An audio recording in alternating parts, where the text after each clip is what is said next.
दोस्तों, क्या आपने कभी सोचा है कि भारत के मुसलमान इतने ज्यादा गरीब क्यों हैं और इसके पीछे असली वजह क्या है?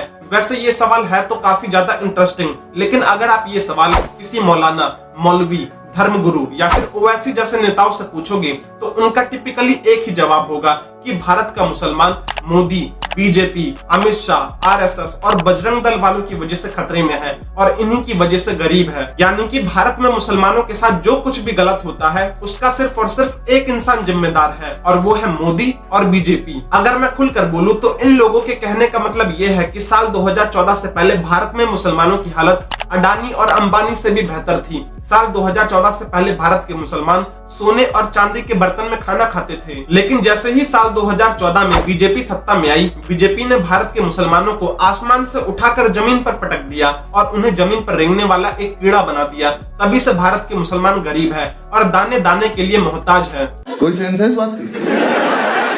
असल में दोस्तों, मुसलमानों के गरीब होने की वजह क्या है ये मैं आप लोगों को बताता हूँ, जो कि कोई भी नहीं बताएगा, ना कोई डिस्कस करेगा। हमारी इस कहानी की शुरुआत होती है दोस्तों साल 2014 के पहले से, जब भारत में कांग्रेस की सरकार थी और साल 1947 से लेकर 2014 तक या तो भारत में कांग्रेस की सरकार रही या फिर कांग्रेस के समर्थन वाली सरकार रही। भारत को आजाद हुए 75 साल हो चुके हैं और इन 75 सालों में कांग्रेस पार्टी ने भारत के ऊपर 55 साल तक राज किया है और ये बात किसी से भी नहीं छिपी है कि कांग्रेस पार्टी मुसलमानों से कितना ज्यादा प्यार करती है और कांग्रेस का मेन कोर वोट बैंक मुस्लिम लोग ही हैं। लेकिन इसके बावजूद भी आजादी से लेकर साल 2014 तक भारत के मुसलमानों की स्थिति में कोई भी सुधार नहीं आया, क्योंकि कांग्रेस पार्टी ने मुसलमानों को सिर्फ और सिर्फ वोट बैंक की तरह इस्तेमाल किया, वो भी अपने फायदे के लिए। साल 2006 के सच्चर कमेटी की रिपोर्ट के अकॉर्डिंग भारत के मुसलमान सोशल, इकोनॉमिक और एजुकेशनल रूप से सबसे ज्यादा पिछड़े हुए हैं। इस रिपोर्ट के अकॉर्डिंग भारत में मुसलमानों की स्थिति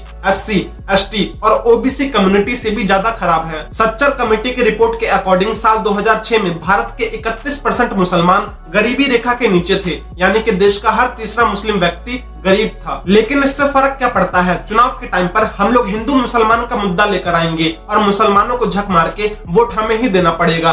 भारत में दंगे भड़काने के लिए करना क्या पड़ता है? एकदम सिंपल सा तरीका, एक हाथ में 500 का नोट, दूसरे हाथ में पत्थर और बस देश भर में दंगे चालू। अबे जरा सोच कर देखो, जो इंसान दिन भर अपने धर्म को कोसता है, अपने धर्म को गालियां देता है, वो 2 घंटे के लिए तुम्हारे धर्म में आकर टोपी पहन लेने से कोई बहुत बड़ा भक्त नहीं बन जाएगा। वो सिर्फ वोट मांगने के लिए तुम्हारे पास आया है। जैसे ही उसका मतलब पूरा होगा, जूते मारकर बाहर निकालेगा और पिछले 75 सालों से यही तो होता आ रहा है। लेकिन मजहब के चश्मे से हमें ये चीजें दिखाई थोड़ी देंगी। हर पॉलिटिकल पार्टी को चुनाव जीतने के लिए मुसलमानों की जरूरत है, लेकिन कोई भी पार्टी मुसलमानों के हितों के लिए और उनके विकास के लिए काम नहीं करना चाहती। जरा सोच कर देखो कि आजादी से लेकर आज तक मुसलमानों के लिए हुआ क्या है। पहला, एक तो आरक्षण मिला है। दूसरा, सरकारी स्कूलों में मुस्लिम बच्चों को साल में 3 बार स्कॉलरशिप।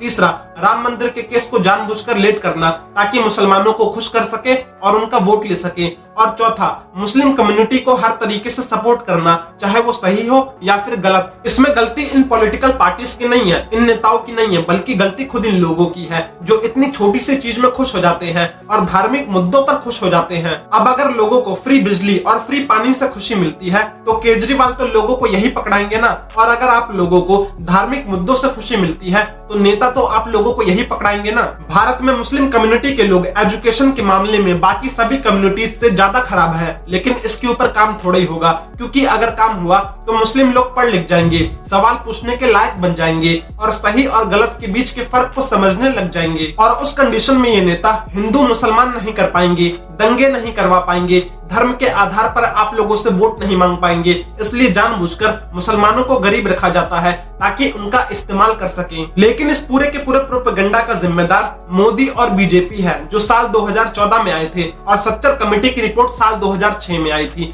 1947 से लेकर 2014 के बीच में कांग्रेस सरकार ने भारत के ऊपर 55 साल तक राज किया, लेकिन मुसलमानों की खराब हालत का जिम्मेदार मोदी और बीजेपी है। हिपोक्रेसी की भी सीमा होती है।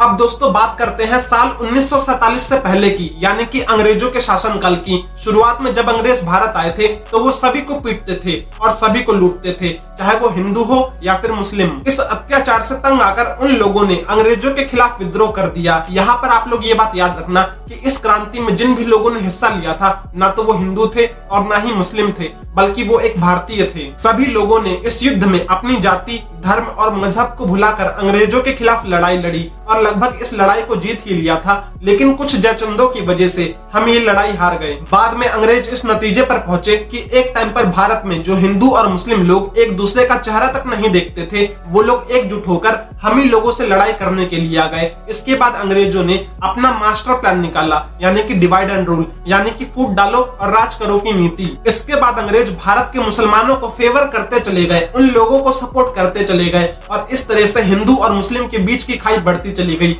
अंग्रेजों ने ऐसा सिर्फ इसलिए किया था ताकि वो भारत पर लंबे टाइम तक राज कर सके, और हुआ भी बिल्कुल ऐसा ही। हिंदू और मुस्लिम के बीच की ये लड़ाई बिल्कुल उस लड़ाई की तरह है जिसमें दो भाई आपस में लड़ते हैं और फायदा कोई तीसरा इंसान उठा ले जाता है। यहाँ पर तीसरा इंसान अंग्रेज थे। अंग्रेजों ने मुसलमानों को इतना ज्यादा सपोर्ट किया कि उन्होंने धर्म के आधार पर भारत के दो टुकड़े कर दिए, हिंदुस्तान और पाकिस्तान। अब तो आप लोग समझ ही गए होंगे कि अंग्रेज भी मुसलमानों को सपोर्ट करते थे, बिल्कुल कांग्रेस पार्टी की तरह, लेकिन सिर्फ अपने फायदे के लिए, उनके फायदे के लिए नहीं। और इसी वजह से मुस्लिम कम्युनिटी इतनी ज्यादा गरीब है, लेकिन इसका भी जिम्मेदार मोदी और बीजेपी है।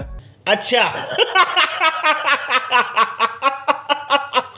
अब दोस्तों बात करते हैं अंग्रेजों के शासनकाल से भी पहले की, जब भारत में सिर्फ और सिर्फ मुस्लिम बादशाहों का राज हुआ करता था। भारत में मुस्लिम राज की शुरुआत साल 1200-600 से शुरू होती है और सैकड़ों सालों तक चलती है, जब तक कि भारत में अंग्रेज नहीं आ गए। मैं यहाँ पर किसी भी राजा का नाम नहीं लूंगा क्योंकि आप सभी लोग उनके नाम बहुत ही अच्छे से जानते होंगे, क्योंकि हमारे स्कूल, कॉलेज और हमारे एजुकेशन सिस्टम में उन्हीं के बारे में तो पढ़ाया जाता है। अब खुद सोच कर देखो कि भारत में सैकड़ों सालों तक मुस्लिम राजाओं का राज रहा, लेकिन इसके बावजूद भी मुस्लिम कम्युनिटी गरीब की गरीब रही। लेकिन इसका भी जिम्मेदार मोदी और बीजेपी है, जो साल 2014 में आए थे। अब अगर ओवरऑल भी देखा जाए तो साल 1200-600 से लेकर साल 2014 तक भारत में या तो मुस्लिम राजाओं का राज रहा या फिर मुसलमानों को सपोर्ट करने वाले लोगों का, चाहे वो अंग्रेज हो या फिर कोई पॉलिटिकल पार्टी। यानी कि 800 सालों तक लोगों ने मुस्लिम कम्युनिटी को सिर्फ यूज किया, वो भी अपने फायदे के लिए, और उन लोगों को उनके हाल पर छोड़ दिया गया। यानी कि कहीं ना कहीं तो कमी रही होगी, जिसकी वजह से सैकड़ों सालों के बाद भी भारत का मुसलमान